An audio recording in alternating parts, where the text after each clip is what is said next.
আলোচনা শুরু করতে চাই পবিত্র কোরআনের একটা আয়াত থেকে।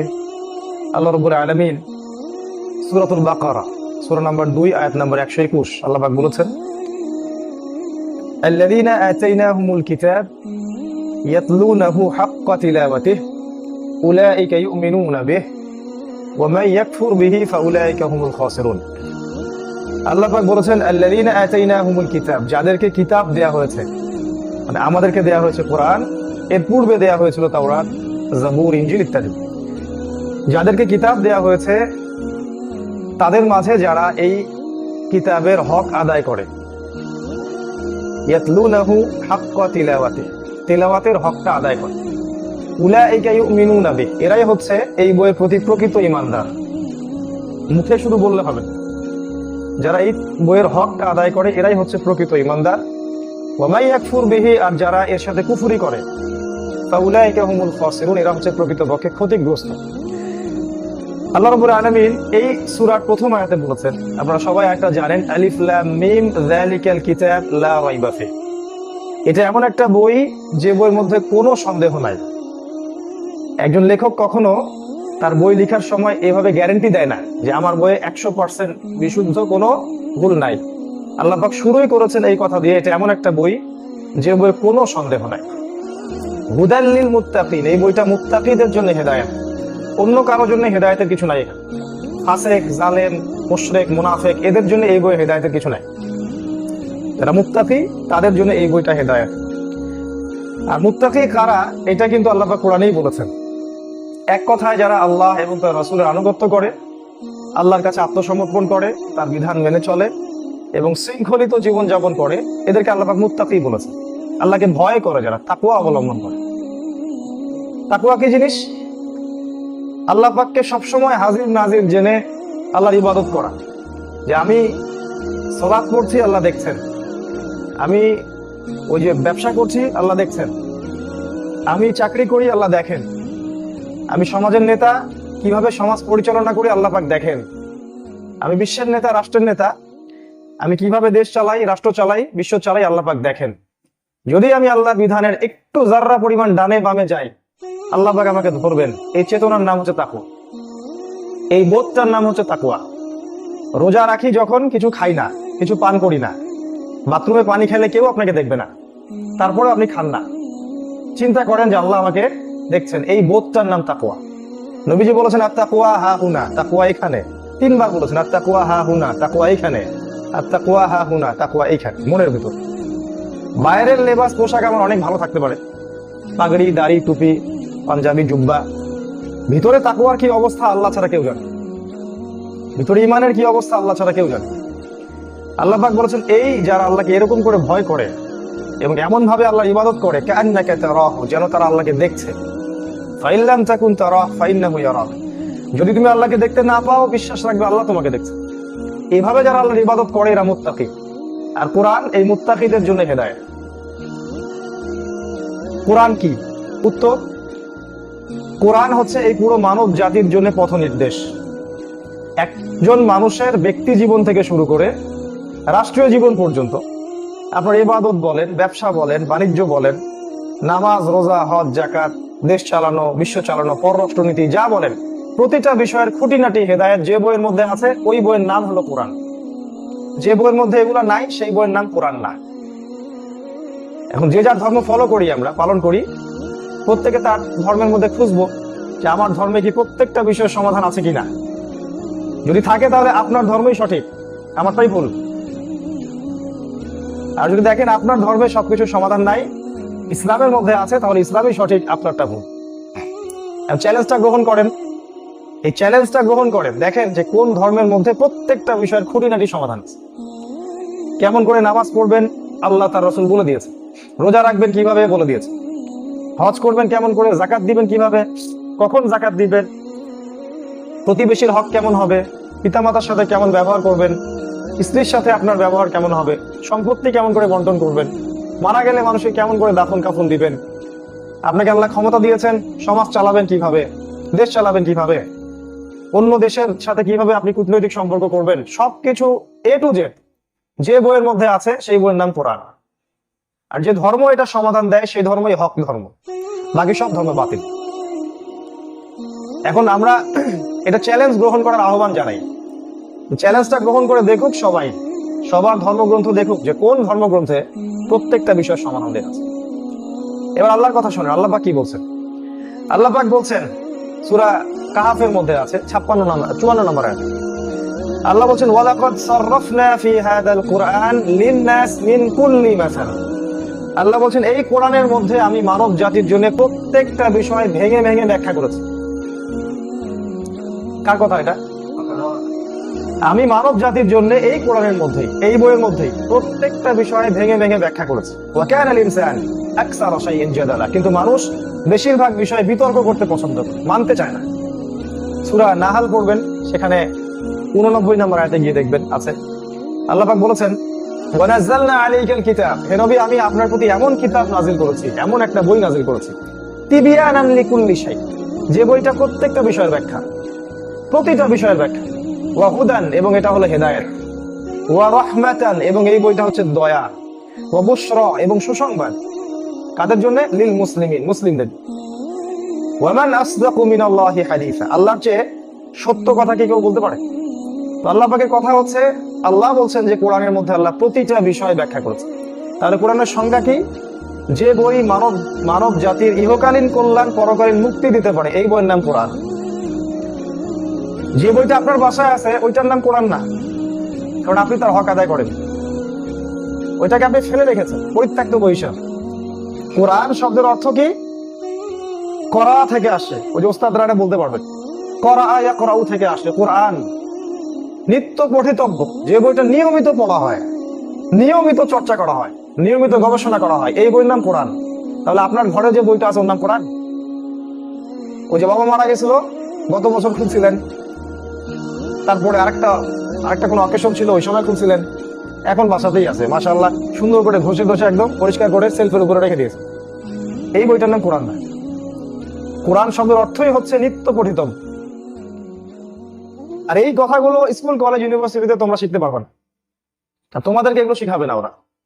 ওরা খুব ভালো করেই জানে যদি এই মুসলিম উম্মাহ কোরআনের কাছে চলে আসে এবং সবাই মিলে কোরআনকে, আল্লাহর এই রশি বলেছেন আল্লাহ পাক, হাবলুল্লাহ, আল্লাহর এই রশি মানে কোরআন সুন্নাহকে আঁকড়ে ধরে, তাহলে কোনো বাতিলের ক্ষমতা নাই ইসলামের সামনে দাঁড়ায় টিকতে পারবে।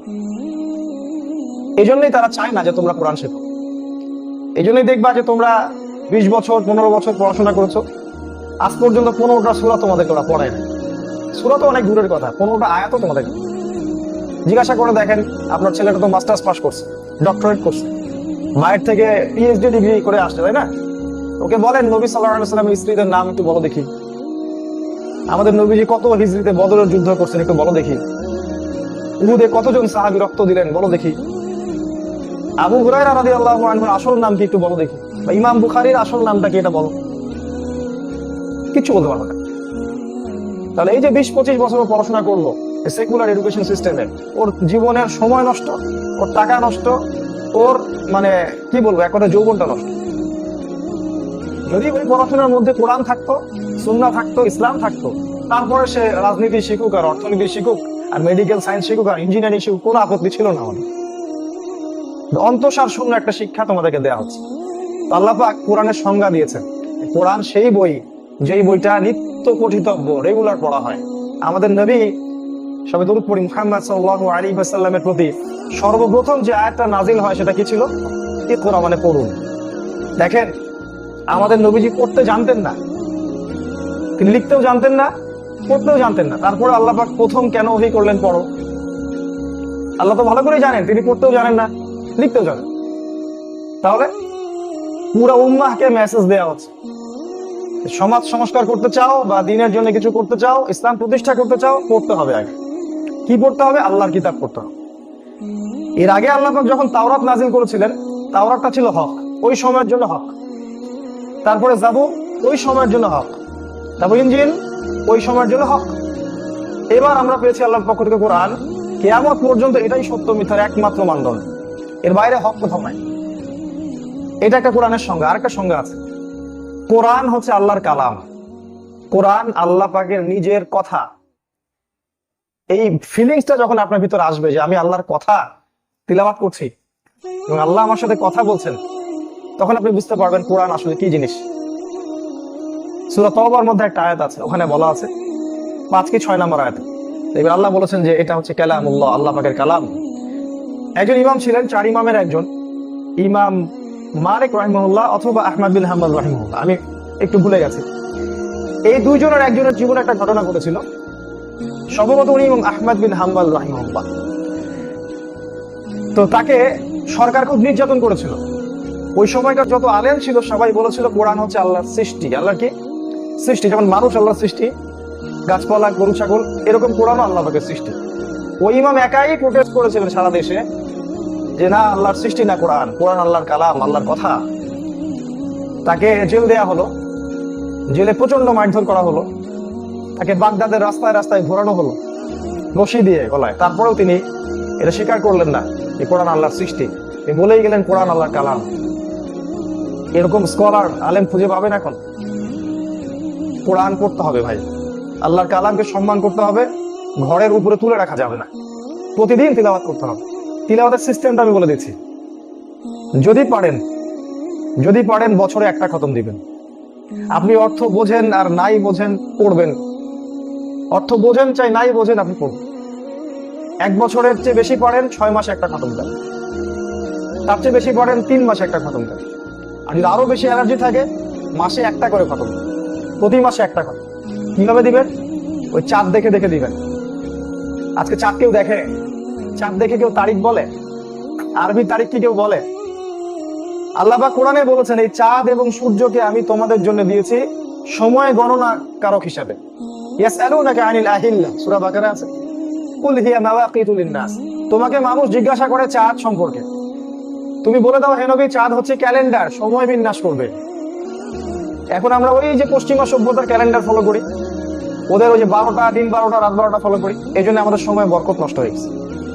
কি হবে? চাঁদের 1 তারিখে আপনার সূরা বাকারা পড়া উচিত ছিল, চাঁদের 2 তারিখে আপনাকে পড়তে হবে সূরা আল ইমরান, চাঁদের 3 তারিখে পড়বেন সূরা নিসা, 4 তারিখে পড়বেন মাইদা, 5 তারিখে পড়বেন পরের 2টা সূরা। এইভাবে চাঁদের 30 দিনে আপনি কোরআনকে ভাগ করে নেবেন। এটা সিস্টেমটা কার? এটা কিন্তু রাসূলের সুন্নাহ। অনেকে জানি না আমরা। দলিল, জিবরাইল আলাইহিস সালাম রমজান মাসে নবীর কাছে আসতেন, হাদিসটা বুখারীতে আছে, এবং রাসূল সাল্লাল্লাহু আলাইহি ওয়াসাল্লামকে তিনি তেলাওয়াত করে শোনাতেন, তিনি তেলাওয়াত রিপ্লাই করতেন। রমজান মাস কত দিনে হয়? 30 দিনে বা 29 দিনে। তাহলে চাঁদের 1 মাস, তো চাঁদের 1 মাসে নবীজি কোরআন একবার খতম দিতেন। এটা দলিল দেখেন। আর যে বছর তিনি মারা যান সে বছর 2 বার খতম দিয়েছেন। তাই আপনি কোরআনকে এমন ভাবে ভাগ করে নেবেন যাতে 1 মাসে আপনি একটা করে খতম দিতে পারেন। তাহলে কি হবে জানেন? আপনার সময় বরকত নাযিল হবে।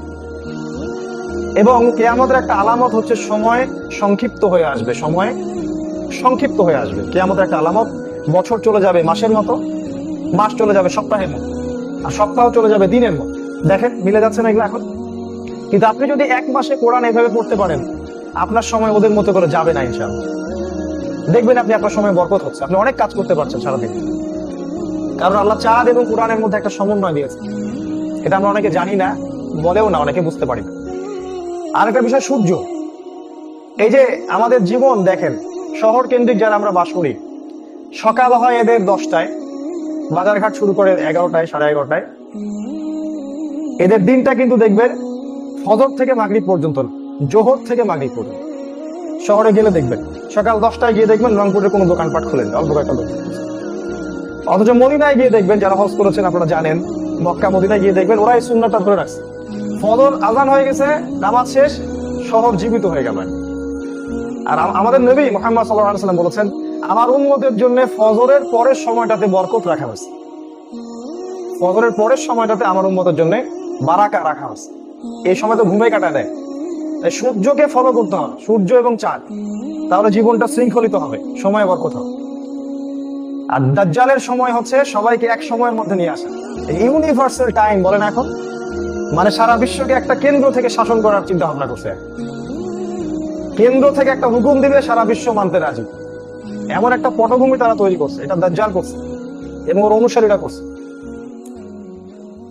তো কোরআনের সংজ্ঞাটা আজকে দিলাম আপনাদেরকে। কোরআন মানে নিত্য পঠিতব্য একটা বই। এটা নিয়মিত পড়তে হবে, মাসে একবার করে খতম দেওয়ার চেষ্টা করতে হবে। যদি না পড়েন 3 মাসে একটা খতম দেন, না পড়েন 6 মাসে দেন, না পারে কমসে কম 1 বছর একটা খতম দেন, 1 বছর, রমাজান থেকে রমাজান। দ্বিতীয় কথা হচ্ছে, কোরআন আল্লাহ কেন নাজিল করলেন? উত্তর, আল্লাহ পাক বলছেন যে আমি এই কোরআনকে নাজিল করেছি এই পুরো মানব জাতির জন্য হেদায়েত স্বরূপ। কি স্বরূপ? হেদায়েত স্বরূপ। হেদায়েত কি জিনিস? হেদায়েত এমন একটা জিনিস যেটা আমার কাছে থাকলে প্রতিটা সমস্যার আমি সমাধান পাবো। আমি একবার বলেছি, আবার রিপিট করছি, আল্লাহ পাক কোরআন এই জন্য নাজিল করেছেন যাতে করে আমরা ইহকালীন কল্যাণগুলো পাই, দুনিয়ার যে কল্যাণগুলো সেগুলো অর্জন করতে পারি এবং পরকালে মুক্তি পাই। এই দুইটা উদ্দেশ্যে আল্লাহ পাক কোরআন নাজিল করেছেন। নবী সাল্লাল্লাহু আলাইহি ওয়াসাল্লাম যখন মক্কায় ছিলেন, ওই মক্কায় 5টা সমস্যা ছিল, আমি গত লেকচারে বলেছিলাম। নবীজি যে জাহিলিয়াতে থাকতেন, যে জাহিলি মক্কায় থাকতেন, ওই সমাজে 5টা পাপ ছিল, মেজর বড় বড় পাপ। একটা ছিল শিরক, একটা ছিল সুদ, একটা ছিল মাদক, একটা ছিল নারীর অবমাননা, আর একটা ছিল গোত্রীয় হানাহানি, মারামারি, কাটাকাটি। এই 5টা মেজর সমস্যা ছিল। আর অন্য সমস্যা ছিল এই 5টা মেজর। আল্লাহ পাক এই সমস্যাগুলো সমাধান করার জন্য কোরআন নাজিল করলেন। যখন কোরআন নাজিল হলো, 23 বছর ধরে কোরআন নাজিল হলো। এখন 23 বছরের পরে মক্কার দিকে আপনি তাকায় দেখেন, ওখানে কোনো শিরক নাই? আছে? কোনো মাদক আছে? কোনো সুদ আছে? কোনো মেয়েদের সাথে কোনো অবমাননা আছে? অথবা কোনো মারামারি, হানাহানি? কিছু। মানে এই সামাজিক সমস্ত সমস্যা সমাধানের জন্য আল্লাহ পাক কোরআন নাজিল করেছে। শুধু ওই কোরআনের আয়াত পানিতে ভিজায় চুবাই খাওয়ার জন্য নাজিল করেন। আমরা কি করি? কোরআন থেকে বরকত নেই, তাই না? সেটা ফালাক করি, ফু দেই গায়ে, রোগ ভালো হবে, শিফা হবে, বরকত হবে। এটাই একমাত্র উদ্দেশ্য নয়। হ্যাঁ, কোরআন আপনার জন্য শিফা। আল্লাহ পাক বলেছেন, ওয়া নুনাজ্জিলু মিনাল কুরআন মা হুয়া শিফাউল লিন-নাস, যে এই কোরআনে আমি মানব জাতির জন্য শিফা রেখেছি। আপনি আরোগ্য পাবেন, কোরআন পড়বেন, রোগ ব্যাধি ভালো হয়ে যাবে ইনশাআল্লাহ। এটাই একমাত্র কারণ নয়। কোরআন দিয়ে আপনি মানুষ বাতিল পন্থীদেরকে চ্যালেঞ্জ করতে পারবেন। যার কাছে কোরআন আছে সে বাতিল পন্থীকে চ্যালেঞ্জ করতে পারবে, কারণ তার কাছে এমন হেদায়েতের একটা সোর্স আছে যেটা আল্লাহর পক্ষ থেকে আসে, আল্লাহর নূর থেকে আসে। সমস্ত অন্ধকার এই কোরআন দিয়ে কেটে যাবে ইনশাআল্লাহ। আল্লাহ পাক এই বইটাকে বলেছেন সন্দেহ মুক্ত। কিছু মানুষ এটাকে বিশ্বাস করে না যে কোরআন সন্দেহ মুক্ত। ওদের জন্য আল্লাহ পাক একটা কথা বলেছেন, সূরা বাকারায় আছে 21 কি 23 নম্বর আয়াত। আল্লাহ বলেছেন, ওয়াইন কুনতুম ফি রাইবিন মিম্মা নাযালনা আলা আবদিনা ফাতু বিসূরাতিন মিন মিথলিহি।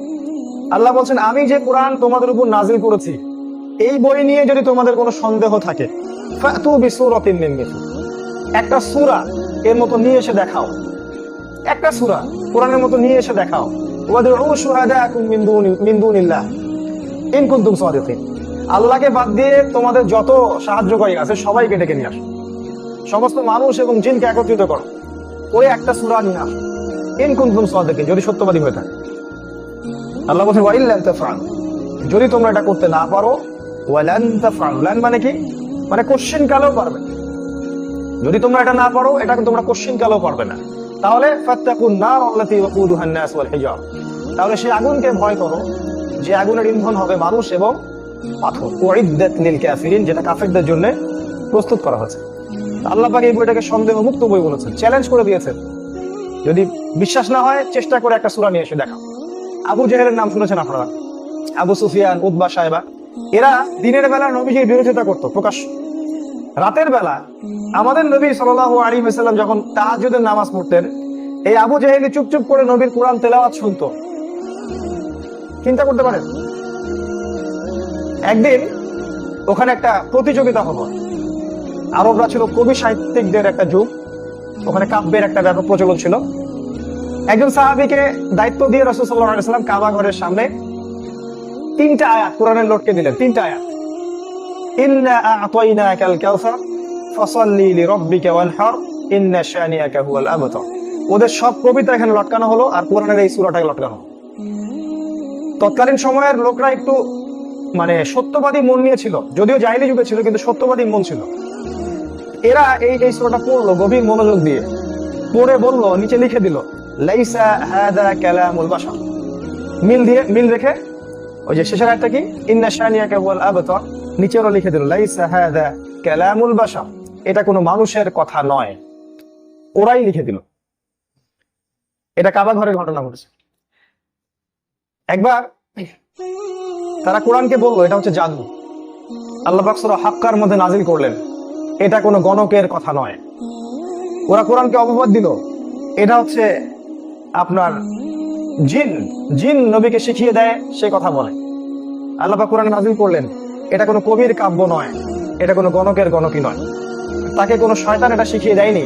এই কোরআন পবিত্র সত্তা ছাড়া কেউ স্পর্শ করতে পারে না। অনেক কথা কোরআন নিয়ে, সারা রাত চলে যাবে কোরআন নিয়ে কথা বলতে গেলে। এবারে আসেন যে আমাদের নবী এবং সাহাবায়ে কেরাম ওই মক্কায় কোরআনকে সাথে নিয়ে কি এমন কাজ করলেন যার ফলে পুরো সমাজটা চেঞ্জ হয়ে গেল। মোটা দাগে তারা মোট 6টা কাজ করেছে। কয়টা কাজ? এটা মুখস্থ করবেন আজকে। মোটা দাগে তারা কোরআনের সাথে মোট 6টা আচরণ করেছে। এই 6টা কাজ যদি আপনি আমি আজকেও করতে পারি, ইনশাআল্লাহ এই কোরআনের বিধান আজও বাস্তবায়ন হবে ইনশাআল্লাহ তাআলা। মানুষ আবারও কোরআনের পথে চলে আসবে ইনশাআল্লাহ, এবং সমাজের সমস্ত দুর্নীতি, পাপাচার, সুদ, ঘুষ, ব্যভিচার দূর হয়ে যাবে ইনশাআল্লাহ, এবং সেটা সামনে হবেও। আমরা না করলে আল্লাহ পাক আমাদেরকে সরিয়ে দিবেন, দিয়ে অন্য কওমকে নিয়ে আসবেন, ওরা করবে। ওরা না পারলে আপনার বাচ্চারা করবে। এরা না করলে আল্লাহ পাক খ্রিস্টান, ইহুদি, মুশরিকদেরকে হেদায়েত দিয়ে নিয়ে আসবেন, ওরা করবে। তারাও না করলে আল্লাহ পাক ইমাম মাহদী এবং ঈসা আলাইহিস সালামকে দিয়ে করাবেন। কিন্তু হবেই এটা। আল্লাহ পাক সময় দিয়েছেন আমাদেরকে, টেস্ট করছেন, পরীক্ষা। 6টা কাজ। 1 নাম্বার, সাহাবায়ে কেরাম এবং নবী সাল্লাল্লাহু আলাইহি ওয়াসাল্লাম প্রথমত তারা আল কোরআনকে বিশুদ্ধ করে তেলাওয়াত করা শিখেছেন। এটা 1 নাম্বার। 2 নাম্বার, তারা প্রত্যেকেই কোরআনের অর্থটা বুঝতেন। 3 নাম্বার, তারা কোরআনের আদেশগুলোকে মেনে চলতেন। প্রত্যেকটা আদেশ তারা অক্ষরে অক্ষরে পালন করতেন। 4, তারা কোরআনের সমস্ত নিষেধ বর্জন করতেন। 5, তারা কোরআনের দাওয়াত মানুষের ঘরে ঘরে পৌঁছে দিয়েছেন। আর 6, কোরআনের যে বিধান, শাসন বা আইনগুলো আছে এটাকে তারা তাদের ব্যক্তি, পরিবার, সমাজে বাস্তবায়ন করছে। এই 6টা কাজ করেছিলেন বলেই আপনি 23 বছর পরে মক্কায় কোনো সুদ পাবেন না, কোনো জিনা পাবেন না, কোনো ধর্ষণ পাবেন না, কোনো শিরক পাবেন না, বেপরদামি পাবেন না, বেহায়ামি পাবেন না, এই যে আমানতের খেয়ানত পাবেন না, সুদ ঘুষ পাবেন না, আপনি ভাইয়ে ভাইয়ে কোনো মারামারি পাবেন না। পুরা সমাজটা দেখবেন আলোকিত সমাজ। এই মানুষগুলোই আগে পরস্পর মারামারি করতো, কাটাকাটি করতো, এই মানুষগুলোই আগে জিনা করতো, এই মানুষগুলোই সুদ খাইতো, কিন্তু এই মানুষগুলোই মদ খাইতো, মেয়েদেরকে জীবন্ত কবর দিত, এই মানুষগুলোই। 23 বছর পর আপনি এরকম একটা মানুষ খুঁজে পাবেন না। আজকে এই বিশ্বের বড় বড় যারা মোড়ল, এরা অনেক অনেক আদর্শের কথা বলে, এই গণতন্ত্রের কথা বলে, ধর্ম নিরপেক্ষতাবাদের কথা বলে, কমিউনিজমের কথা বলে, হ্যাঁ, কত মতবাদ, কত দর্শন। আজ পর্যন্ত কি একটা সমাজকে 100% পাপ মুক্ত করতে পারছে কোন দর্শন? কোন ধর্ম নিরপেক্ষতাবাদ দিয়ে কি সমাজের সব পাপ মিটে গেছে? গণতন্ত্র দিয়ে সমাজের সব পাপ চলে গেছে? কমিউনিজম মানে হাতের 5 আঙ্গুল সমান, আপনার কাছে 10 টাকা, আমার কাছে 10 টাকা থাকতে হবে, আপনার কাছে 11 টাকা থাকতে পারবে না, এটা কমিউনিজম। পাগলের মতবাদ। আল্লাহ পাক কোরআনে বলেছেন, আমি ধনী গরিবকে সৃষ্টি করেছি যাতে করে তোমাদের মাঝে সাম্যাবস্থা থাকে, একজন আরেকজনের দ্বারা উপকৃত হতে পারো। এরা হাতের 5 আঙ্গুল সমান করে দিতে চায়। হয়েছে কিছু সমাজে, কিন্তু কোরআনের কথা তাদের হজম হয় না। সুন্নাহর কথা, ইসলামের কথা, এগুলো ওদের গায়ে লাগে। এটাকে মনে হয় মৌলবাদী কথা, সন্ত্রাসীদের কথা, জঙ্গিদের কথা। আল্লাহ পাক তাদের হেদায়েত দান করুক, আল্লাহুম্মা আমিন। আমি 6টা পয়েন্ট আপনাদেরকে একটু বুঝিয়ে দিচ্ছি আজকে কিভাবে করবেন। 1 নাম্বার, কোরআন তিলাওয়াত করা শিখবেন। কিভাবে শিখবেন?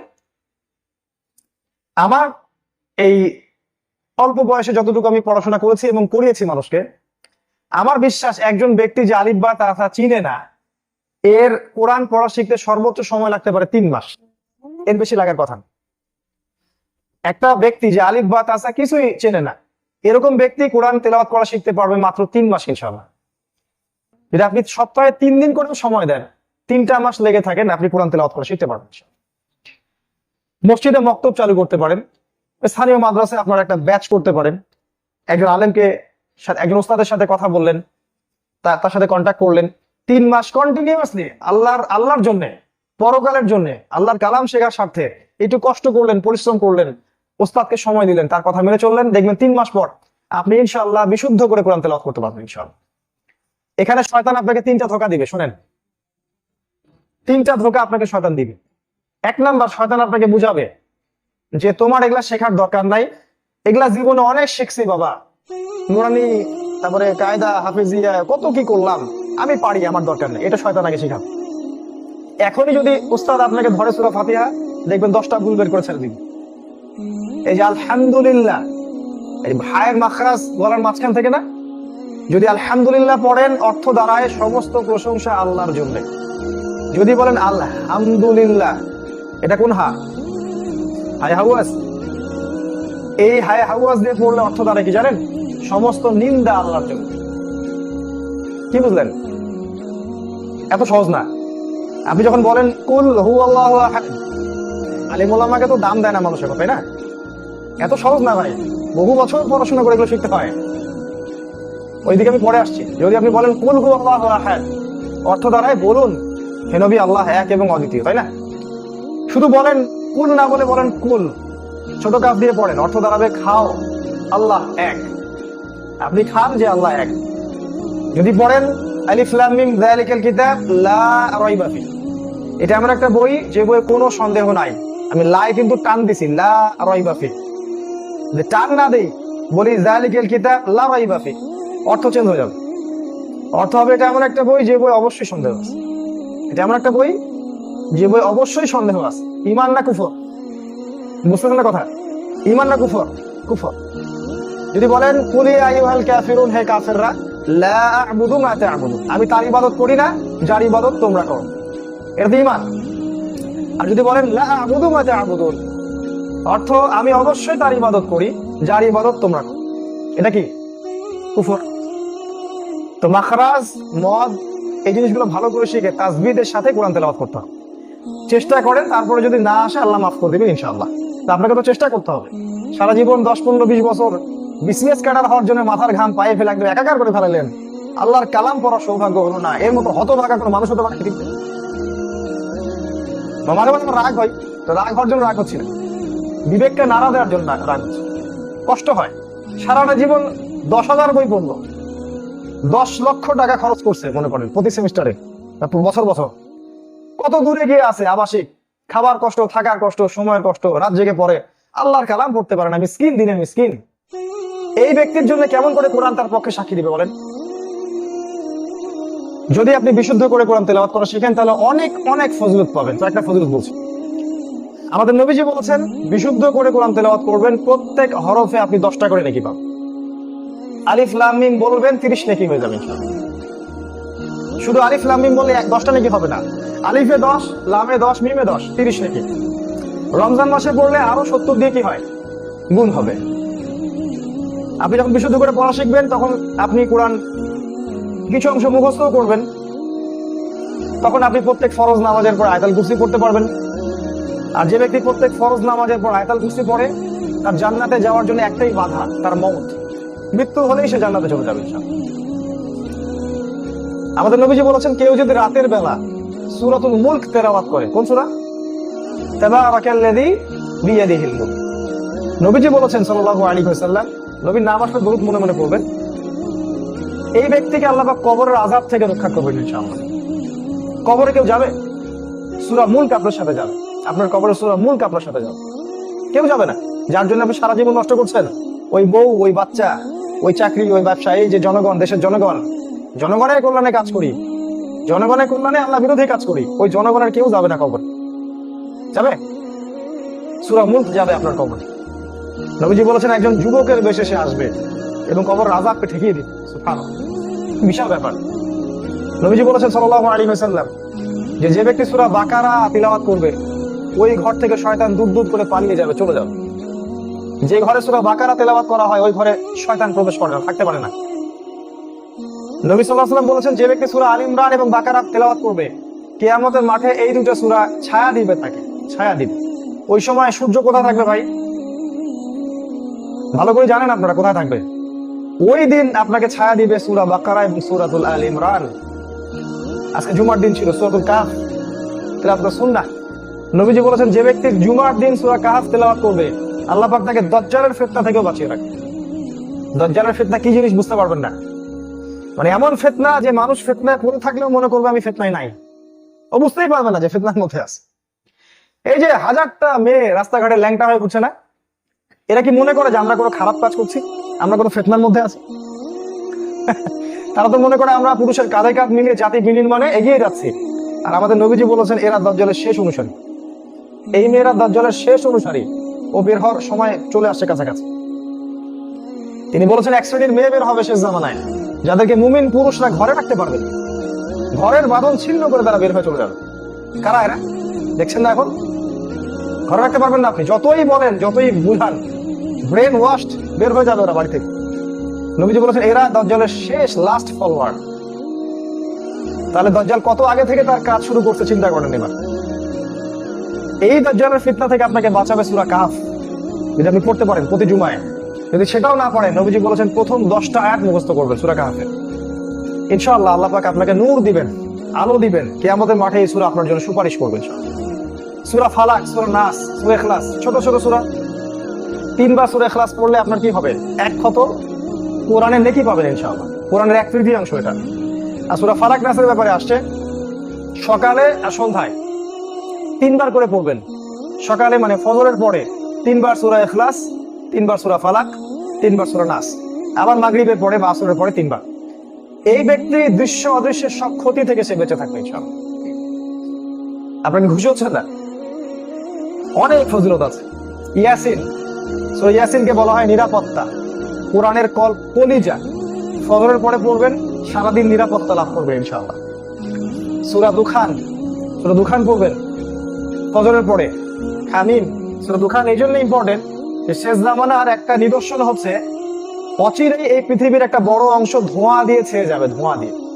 আর এই যে ছেয়ে যাবে ধোঁয়া দিয়ে, এটা সূরা দুখানের মধ্যে বলা আছে। আল্লাহ বলেছেন কি জানি আয়াতটা, ইয়াউমা তা'তিস সামাউ বিদুখানিন মুবিন। আল্লাহ পাক বলেছেন ফারতাকিব, তোমরা অপেক্ষা করতে থাকো সেই দিনের জন্য, ইয়াউমা তা'তিস সামাউ বিদুখানিন মুবিন, যেদিন এই পুরো আকাশটা ধোঁয়া দিয়ে ছেয়ে যাবে। কিভাবে হবে এটা? ওই যে বলেছি পারমাণবিক যুদ্ধ সামনে হতে যাচ্ছে, ওই যুদ্ধের ফলে আকাশে ধোঁয়া ছেয়ে যাবে, এটা একটা হতে পারে। অথবা অন্য কোনো মহাবিশ্বের অন্য কোনো জায়গা থেকে কিছু একটা পৃথিবীকে আঘাত করতে পারে, যার ফলে পৃথিবীর আকাশ ধোঁয়ায় ছেয়ে যাবে, এটাও হতে পারে। আল্লাহ ভালো জানেন। সূরা দুখান পড়বেন, তাহলে নিরাপত্তা পাবেন, আপনার হাজত পূর্ণ হবে ইনশাআল্লাহ।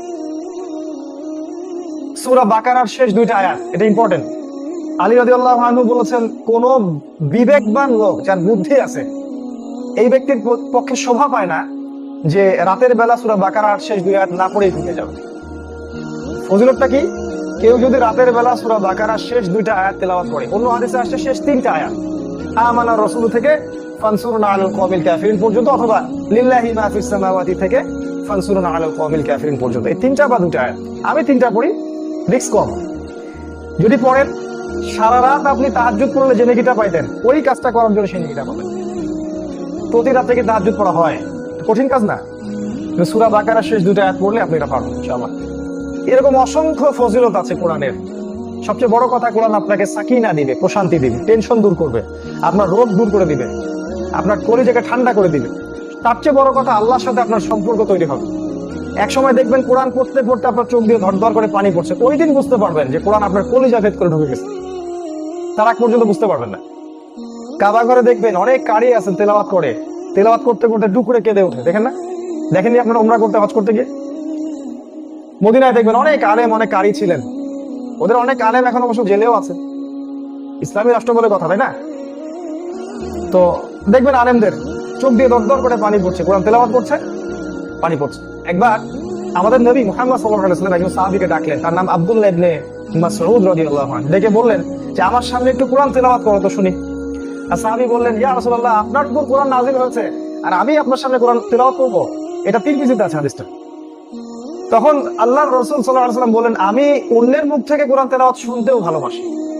তখন তিনি কোরআন তেলাওয়াত করা শুরু করলেন, সূরা নিসা পড়া শুরু করলেন। এক পর্যায়ে পড়তে পড়তে পড়তে পড়তে এই আয়াতে যখন আসলেন যে সেদিন কি হবে, ফাকাইফা বিকা ইযা জিনা মিন হাউলাই শাহীদান ওয়া জিনা বিকা আলা হাউলাই শাহীদ, সেদিন কি হবে হে নবী, যেদিন আমি প্রত্যেক উম্মত থেকে একজন করে সাক্ষী বের করব, আর আপনাকে এই উম্মতের উপর সাক্ষী হিসেবে আমি উপস্থাপন করব কিয়ামতের মাঠে। এই আয়াতটা যখন চলে আসলো, তখন নবীজি বললেন, বাখিন বাখিন, কত কত, যথেষ্ট হয়েছে, থাম থাম থাম, যথেষ্ট হয়েছে, থাম। সাহাবী তাকিয়ে দেখলেন নবীর চোখ দিয়ে পানি পড়ছে, দাড়ি ভিজে গেছে। কখনো হয় এরকম? কোরআন তেলাওয়াত করতে গিয়ে আপনার চোখ দিয়ে পানি বের হয়? যদি না বের হয় তাহলে বুঝবেন কোরআন আপনার কলিজার ভিতরে ঢুকে নাই। অনেক ঘটনা আছে এরকম, শুধু কোরআন তেলাওয়াত শুনেই বহু সাহাবী ইসলাম কবুল করেছেন। উমর রাদিয়াল্লাহু আনহু একজন তাদের মধ্যে। তরবারি হাতে যাচ্ছেন, নবীকে হত্যা করবেন, পথে শুনলেন যে বোন ভগ্নিপতি ইসলাম কবুল করে, চলো ওর বাসায় আগে যাই। সেখানে গিয়ে তেলাওয়াত শুনছেন, তহা, সূরা তহা। এই তেলাওয়াত শুনে তার কলিজাটা ফেটে গেল। তিনি বললেন যে হুজুনি ইলা রাসূলিল্লাহি ওয়া আসহাবি, আমাকে আল্লাহর রাসূল এবং সাহাবীর কাছে নিয়ে চলো, আযহাবু ইলাইহি ওয়া আসলিমু, আমি যাবো এবং ইসলাম কবুল করব। অনেক ঘটনা আছে এরকম, অনেক কাফের কোরআনের তেলাওয়াত শুনে মুসলিম হয়ে গেছে। আর আমরা আজকে কোরআনকে সময় দিতে পারছি না। সূরা ওয়াকিয়া, একজন সাহাবী যখন মারা যাচ্ছেন, তার সম্পত্তি নাই, অল্প কিছু সম্পত্তি। অন্য সাহাবীরা বলছেন ইয়া তার নাম ভুলে গেছে, আমি তাকে ডেকে বললেন, হে অমুক, তুমি কি মেয়েদের জন্য কিছু রেখে যাবে না? তোমার মেয়েগুলোর ব্যাপারে তোমার দুশ্চিন্তা হচ্ছে না? তখন তিনি বললেন, আমার কোনো দুশ্চিন্তা নাই, মানে আমি আমার মেয়েদেরকে সূরা ওয়াকিয়া পড়তে বলে দিয়েছি। কারণ যে ব্যক্তি সূরা ওয়াকিয়া পড়বে, আল্লাহ পাক তাকে সচ্ছল করে দিবে। সচ্ছল, টাকা থাকলে সচ্ছল হয় না কিন্তু মানুষ, আল্লাহর বরকত লাগে। দেখবেন টাকা আছে, অনেক টাকা, হঠাৎ কোনো একটা সমস্যা হলো জীবনে, সব টাকা শেষ, চলে গেল। সুদ খায় খায় বড় পাহাড় করছে টাকা, আল্লাহ পাক ক্যান্সার দিয়ে দিলে টাকা শেষ, হয় না এরকম? আর বরকত অন্য জিনিস, ভ্যান চালায়, রিক্সা চালায়, মাঠে কাজ করে, তৃপ্তির সাথে জীবন যাপন করছে, মাশাআল্লাহ। কোনো অভাব নেই, কোনো টেনশন নাই, কোনো ডায়াবেটিস নাই, কোনো প্রেশার নাই, কিছুই নেই, দেখবেন সুখে আছে। এটাই সুখ, আমরা বলি এটাই সুখ। আমাদের নবীজি এরকম লাইফ লিড করতেন। তাই ভাই আমার আজকে এই যে আমি অনেক দূর থেকে আসছি, রংপুর থেকে, এই আপনাদের মাশাআল্লাহ এই গ্রামের মধ্যে, আমার প্রথম নসিহত হচ্ছে, অনুরোধ, যে আগামী রমাজান আসার আগেই যারা কোরআন পড়তে জানেন না, অবশ্যই কোরআন তেলাওয়াত করা শিখে নেন। শয়তান যে ধোঁকা দিবে আমি অনেক জানি, ওই ধোঁকার মধ্যে যাবেন। আবারও কোরআন পড়া শিখেন, ভালো করে শিখেন, ওস্তাদের কাছে পড়ে থাকেন, আলেম ওলামা সোহবত ছাড়া শিখতে পারবেন। আমাদের নবীজি বলেছেন, যখন এই দিন শেখার জন্য কেউ বাড়ি থেকে বের হয়, তার পায়ের নিচে ফেরেশতারা পাখা বিছিয়ে দেন। সুবহানাল্লাহ, আপনি দেখতে পারেন না, ফেরেশতা আপনার সম্মানে পায়ের নিচে পাখা বিছিয়ে দিয়েছে। তিনি বলেছেন, একজন আলেমের সম্মান সাধারণ মানুষের উপর ওই রকম, আমার সম্মান তোমাদের উপর যেরকম। চিন্তা করেছেন? নবীজি বলেছেন, আকাশের চাঁদটা যত উজ্জ্বল অন্য তারার চাইতে, সাধারণ মানুষের উপরে আলেমদের মর্যাদা এতটা উজ্জ্বল। তবে সে আলেম হতে হবে হকপন্থী, সত্য প্রচারে কোনো ভয় পাবে না, আল্লাহ এবং তার রাসূল, আল্লাহকে ছাড়া অন্য কোনো সত্তাকে ভয় পাবে না, এবং সত্য প্রচারে সে হবে নির্ভীক, সাহসী, হকটাকে হক বলবে, বাতিলটাকে বাতিল বলবে, এটাকে বলা হয় আলেম। এবং জানা অনুযায়ী আমল করবে, ব্যক্তিত্ব থাকবে, চরিত্র, একটা ব্যক্তিত্ব দেখাই। ইমাম মালিক রাহিমাহুল্লাহর কথা বলছি, বা শুনেন, সরকার তাকে গ্রেফতার করতে চায়, এজন্য চিঠি দিয়ে বললো যে এই বাগদাদে চলে আসো, এখনই বাগদাদে চলে আসো। বাগদাদের সব আলেমরা ফতোয়া দিয়েছিল যে ওই যে ঠিকা বিবাহ করাটা জায়েজ। আপনারা বোঝেন কিনা, যে কন্ট্রাক্ট ম্যারেজ, মনে করেন আমি একটা এলাকায় আসলাম, অল্প কিছুর বিনিময়ে একটা মেয়েকে বিয়ে করলাম, এলাকা থেকে চলে গেলাম, বিয়েও বাতিল। এই যে শিয়াদের মধ্যে এই বিয়েটা কিন্তু এখনো আছে। এটা একটা কি জানি বলে, মুতা বিবাহ কিবা ঠিকা, নিকাহে মুতা। তো ইমাম মালিক তিনি এটাতে ফতোয়া দেননি, তাকে সরকার গ্রেফতার করবে। এখন হক বললো তো গ্রেফতার হতেই হয়, চিঠি দিল তাকে। আর বাগদাদে এসে, মনে করেন প্রধানমন্ত্রী চিঠি দিচ্ছে, বাগদাদে আসো, এসে আমার সাথে দেখা করো। আপনাকে দিলাম, কি করবেন? আপনাকে আমাকে চিঠি দিলাম, কি করবেন? ইমাম মালিক ওই চিঠির উল্টা পৃষ্ঠায় আর একটা পৃষ্ঠাও খরচ করলেন না, ওই চিঠির উল্টা পৃষ্ঠায় কালি দিয়ে লিখলেন, আল ইলমু ইউজা ওয়ালা আল ইলমু ইয়াজিউ ওয়ালা ইউজা। উনি বলছেন, জ্ঞানের কাছে আসতে হয়, জ্ঞান কারো কাছে যায় না। সুবহানাল্লাহ, ব্যক্তিত্ব দেখছেন?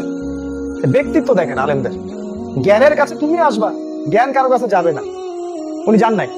তারপরে ওই যে পেটুয়া বাহিনী মদিনায় পাঠায়, ওনাকে পিটাইতে নিয়ে আসা হলো বাগদাদে, নির্যাতন করা হলো আর কি।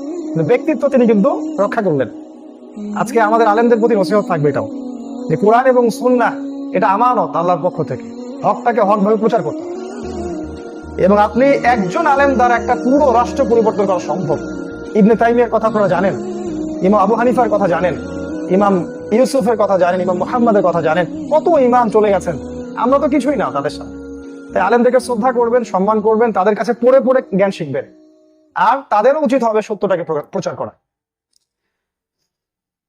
2 নাম্বার, তিলাওয়াত করা শেখার পর আপনার যেটা কাজ করতে হবে সেটা হলো অর্থটা বুঝতে হবে। অর্থটা বোঝার জন্য আমি কিছু শর্টকাট টেকনিক বলছি। আপনার কাছে যে তাফসিরটা ভালো মনে হয়, যেটা আপনি ভালো মনে করেন, ইবনে কাসির হোক, জালালাইন হোক, বা মারিফুল কোরআন, যে কোনো তাফসীর আপনার কাছে যেটা ভালো মনে হয় আপনি তাফসীরটা কিনে নিয়ে আসেন। বাসায় প্রতিদিন 10টা করে আয়াত আপনি তেলাওয়াত করবেন আর অর্থটা দেখবেন, শুধু অর্থটা জানার জন্য, ফতোয়া দেওয়ার জন্য না। আপনি কোরআনে কি আছে এটা জানার জন্য কাজটা করবেন, ফতোয়া দিবেন না এটা পড়ে আমার এটা হালাল ওইটা হারাম এটা জায়েজ। স্পষ্ট জিনিসটা বুঝতে পারবেন, এটা সুদ হারাম, মদ হারাম, শিরক করা হারাম, এটা তো বুঝতে পারবেন। ইখতিলাফি কোনো মাসআলায় আপনি ফতোয়া দিবেন। এটা হচ্ছে কোরআন অর্থ সহ বোঝার একটা ভালো টেকনিক। বাসায় ওই যে স্ত্রী সন্তানকে নিয়ে বসলেন, স্ত্রীকে বললেন তুমি 10টা আয়াতের অর্থ পড়ো, বা আপনি পড়ে শোনালেন। পাশে দেখবেন ব্যাখ্যাও দেয়া থাকে, কিন্তু আয়াতের পাশে ব্যাখ্যা দেয়া থাকে, হাদিস দেয়া থাকে, ওগুলো পড়ে শোনালেন। দেখবেন আপনি প্রতিদিন 10টা করে পড়তে থাকলে মাসে আপনি 300টা আয়াত পড়ে শেষ করে দেবেন। আর কতগুলো আয়াত আছে কোরআনে?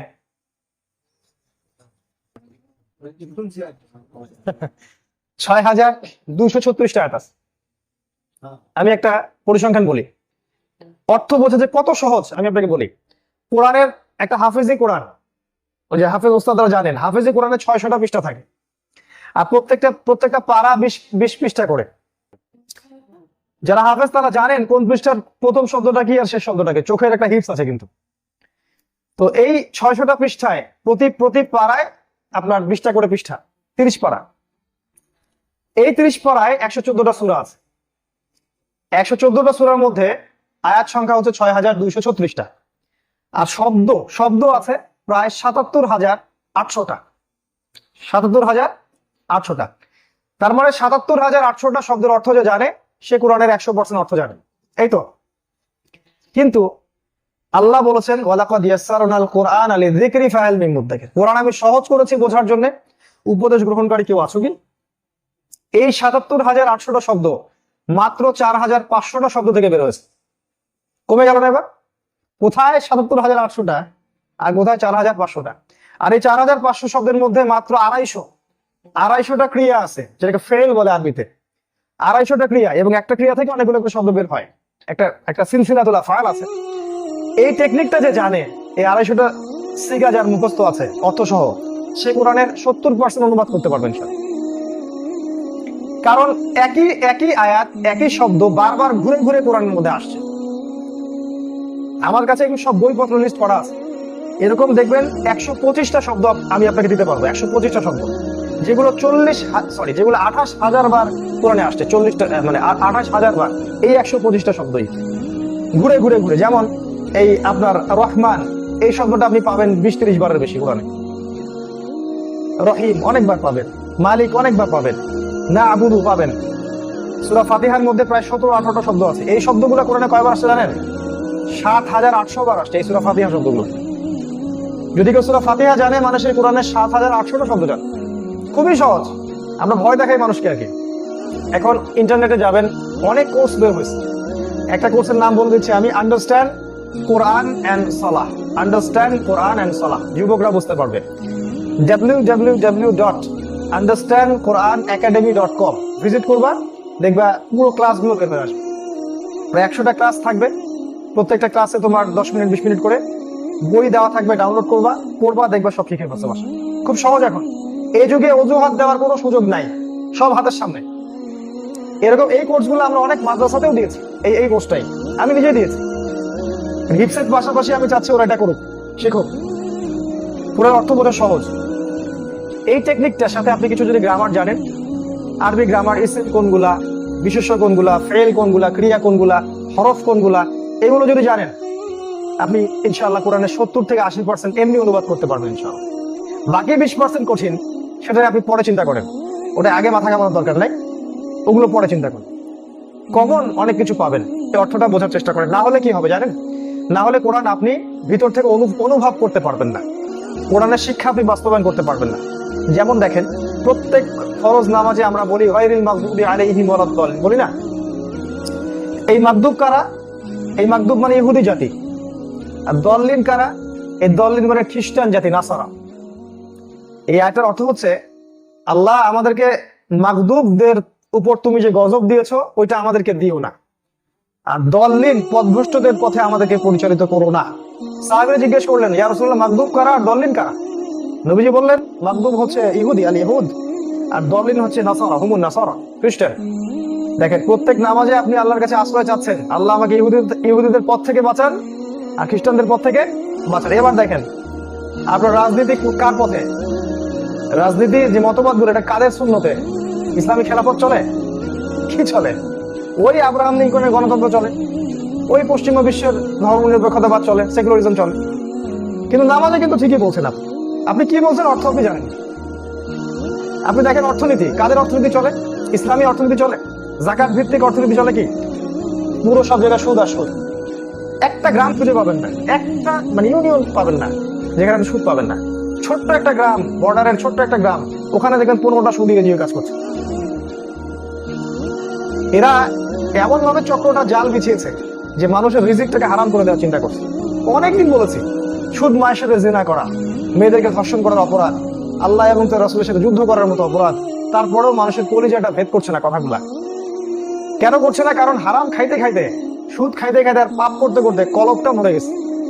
বিশ্বাস করেন কলব বলে কিছু নাই এখন।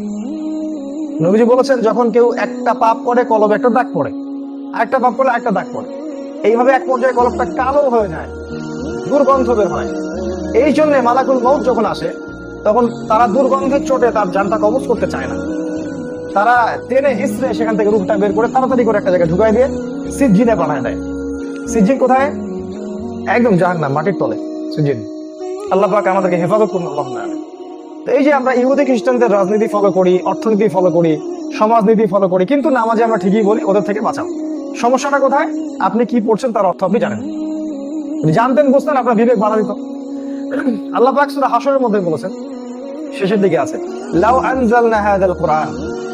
একটা খুব মনোযোগ দিয়ে শুনে আল্লাহ পাক বলছেন, যদি এই কোরআনটাকে আমি নাজিল করতাম আলা জাবাল, পাহাড়ের উপরে, লা রাআইতা, হে নবী আপনি দেখতেন, খাশিয়ান মুতাসাদ্দিআন মিন খাশিয়াতিল্লাহ, যে ওই পাহাড়টা আল্লাহর ভয়ে থরথর করে কাঁপতো।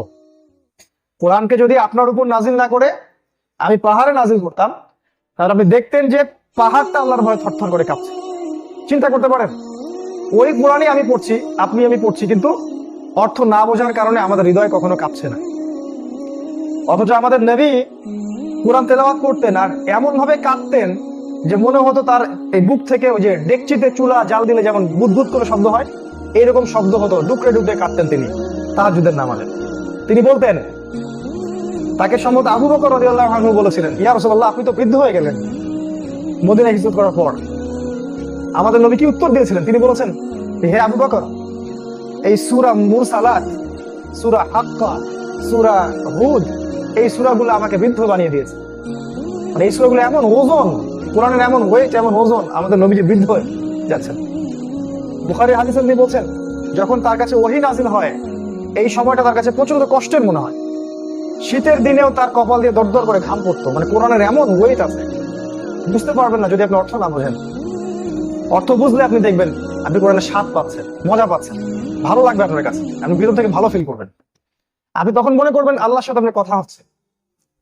আপনি হতাশ হয়েছেন, কোরআন খুলবেন, দেখবেন আল্লাহ বলেছেন লা তাহজান, হতাশ হলো না, এই যে আল্লাহ কথা বলছেন। আপনি হতাশ হচ্ছেন যে উম্মার আজকে কি হবে, আমরা নির্যাতিত নিপীড়িত, আল্লাহ পাক বলে দেবেন আনতুমুল আ'লাউনা ইন কুনতুম মুমিনিন, তোমরাই বিজয়ী হবে যদি তোমরা সত্যিকার অর্থে মুমিন হয়ে থাকো। হেদায়েত কোরআন থেকে পাবেন আপনি। আপনি দারিদ্রতার ভয় করছেন, কোরআন খুলবেন, দেখবেন ওখানে লেখা আছে যে শয়তান তোমাদেরকে দারিদ্রতার ভয় দেখায় আর আল্লাহ তোমাদেরকে প্রশস্ততা এবং স্বচ্ছলতার দিকে ডাকেন। তোমরা আল্লাহকে ভয় করো, শয়তানের অনুসরণ করো। আপনার মনে খারাপ চিন্তা আসছে, এটা মেয়ের সাথে অ্যাফেয়ার করবো, পালাই বিয়ে করবো, কোরআন খুলবেন, কোরআন আপনার সাথে কথা বলবে, ওয়ালা তাকরাবু জিনা, জিনার কাছেও যেও না, আপনি ভয়ে ফিরে আসবেন। সুদ খাচ্ছেন, কোরআন আপনাকে বলবে যে যদি ওয়াইলাম ইয়া আইয়ুহাল্লাযীনা আমানু, হে মুমিনগণ, ওয়াদারু মা বাকিয়া মিনার রিবা, সুদের অবশিষ্ট অংশ ছেড়ে দাও, ওয়াইলাম তাফআলু, যদি না করো তাহলে ফাযানু বিহারবি মিনাল্লাহি ওয়া রাসূলিহি, তাহলে আল্লাহ এবং তার রাসূলের সাথে যুদ্ধের ঘোষণা শুনে রাখ। আপনি আগাতে পারবেন না, কোরআন আপনাকে আগাতে দেবেন অন্যায় পথে। সালাত পড়ছেন, মনোযোগ আসে না, কোরআন আপনাকে বলবে যে ইন্না সালাতা তানহা আনিল ফাহশাই ওয়াল মুনকার ওয়া লাযিকরুল্লাহি আকবার। এই সালাত হচ্ছে আল্লাহ পাকের সবচেয়ে বড় জিকির এবং এই সালাত আপনাকে পাপাচার থেকে বিরত রাখবে। আপনি প্রতিটা বিষয় কোরআনে পাবেন যখন আপনি অর্থসহ কোরআন পড়তে জানবেন। এই জন্য আমার অনুরোধ থাকবে যে আপনারা কোরআন তিলাওয়াত করা শেখেন, হিফজ করেন, একই সাথে অর্থগুলো বোঝার চেষ্টা করেন। যদি আপনি এত আরবি গ্রামার কিছুই না করতে পারেন, কোর্স টোর্স কিছু করতে না পারেন, ওই যে 10টা করে আয়াতের অর্থ পড়েন বাস। তবে যেটা বুঝবেন না অবশ্যই আলেম থেকে জিজ্ঞাসা, একা একা কোনো ডিসিশন নেবেন। একটা ফিতনা সমাজে চলছে, মানুষ অনেক আবার পড়ে কোরআন, কোরআন পড়ে পণ্ডিত হয়ে যায়, তখন আলেম ওলামার নিন্দা, গীবত, তহমত, ওরা কিছু বোঝে না, আমি সব বুঝি। আর জেনারেল ভাইদের কিন্তু এটা সমস্যা বেশি হয়। তো এই জন্যে এটা করবেন না, যে আয়াতটা আপনি বুঝতে পারছেন না, আপনার কাছে কনফ্লিক্ট মনে হচ্ছে, আপনি স্কলারের কাছে যান। এখন দেখলে 2 আলেম 2 রকম কথা বলছে, তাহলে ওই একই বিষয়ে আপনি আরো আলেমদের বই পড়েন। মনে করেন আপনি একটা মাসআলা নিয়ে সংশয় পড়েছেন, কি হবে, কোনটা সঠিক, আপনি ওই মাসআলায় একাধিক আলেমের বই এবং লেকচার শোনেন, দেখবেন আপনি একটা পথ খুঁজে পাবেন ইনশাআল্লাহ। আর এমন অনেক মাসআলা আছে যেখানে দুটোই ঠিক আছে, ওখানে আমি ঠিক, তাল গাছটা আমার, এরকম কনসেপ্টে যাবেন না, ওই ভাইটাও ঠিক আছে। কিছু ভাই দেখবেন ছোট ছোট মাসআলাগুলোকে নিয়ে মসজিদ ভাগ টাগ করে একা করে ফেলায়, উম্মার কি হয় হোক, আমার ওই ইয়াই করতেই হবে, আমার মাসআলা আমাকে সাবিত করতেই হবে, এর জন্য বাহাস, এর জন্য অমুক তমুক। এগুলো ইহুদি খ্রিস্টানদের ট্র্যাপ।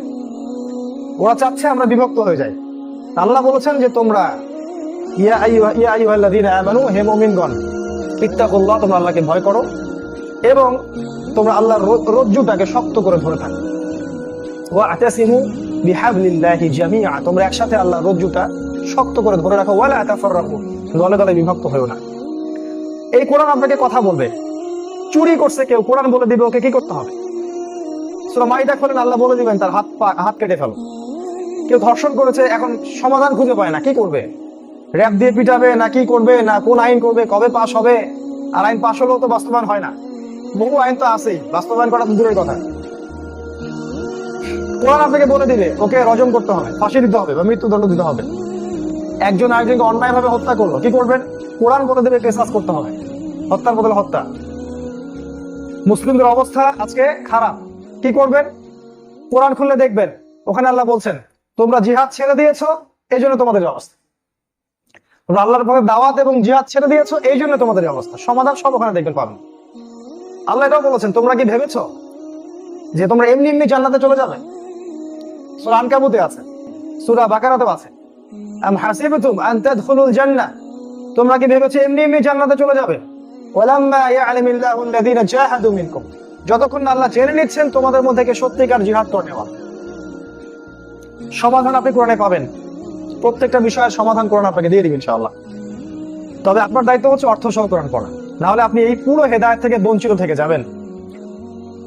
আপনি কি এমন মানুষদেরকে দেখেননি যারা কোরআন পড়ছে নিয়মিত, হাফেজ বা কারি বা কোরআন মাশাআল্লাহ নিয়মিত পড়ে, কিন্তু তারপরে পাপ করছে না, পাপ, সুদ খাচ্ছে, সুদি এনজিওতে চাকরি করছে, হ্যাঁ, ধর্মকে বিক্রি করে খাচ্ছে, এরকম লোক নাই কেন? কারণটা হচ্ছে কোরআনের অর্থটা তার ভিতরে এখনো যায়নি।